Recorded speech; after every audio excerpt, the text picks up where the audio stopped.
Good afternoon, I mean good morning, and welcome back to News Hour. Now that you know the truth about Abraham Lincoln's vampire-slaying past, you may be wondering about some of his friends, like Frederick Douglass.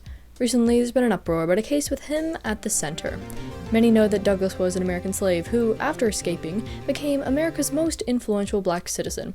After teaching himself how to read, with some assistance, he went on to give speeches and spread awareness about the tragedies of slavery. One may say that reading was a blessing for Douglass, for he accomplished many great things, but others say it was a curse, for Douglass was deeply disturbed by the things he learned from reading. On that note, I now present the live court hearing of whether or not Frederick Douglass's learning to read was more of a blessing or a curse. OMG. Look, it's that girl from the news! Isn't she supposed to be broadcasting this? And look, the other lawyer looks just like her. Wow, it's almost like they're the same person. How weird. Order! Order in the court! The court case for whether Frederick Douglass' learning to read is a curse or a blessing shall now commence. The prosecution may state its case.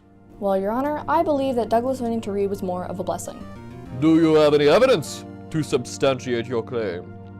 I do, Your Honor. If Douglass had never taught himself to read, with some assistance, he never would have made an impact.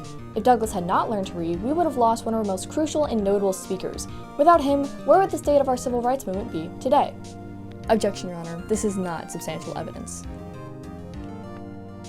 Objection sustained. You may continue. Your Honor, I believe that Douglass learning to read was more of a curse rather than a blessing because of the horrible things he read about. He learned about how awful slaves were being treated and the realities he was living through with, as he himself stated, no ladder upon which to get out. As he read about these horrors, he couldn't read about a solution, because there wasn't one. Douglass stated that he wanted to, quote, get rid of thinking, for he was haunted by what he learned and what may happen to him, ultimately traumatizing him. Yeah, that was a pretty good point. Objection, Your Honor. I was not finished. Douglass wouldn't have had such a strong desire to escape from these horrors if he had not read about them.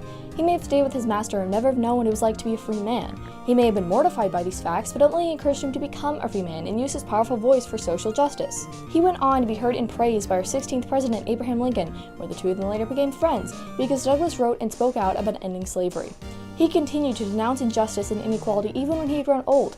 He would have never become such an influential spokesperson if not for learning how to read. I rest my case, Your Honor. After witnessing both sides of the argument, the time has come for me to proclaim my verdict. The state of Frederick Douglass learning to read was more of a curse is guilty? Sir? It's false. It was a blessing. Good job.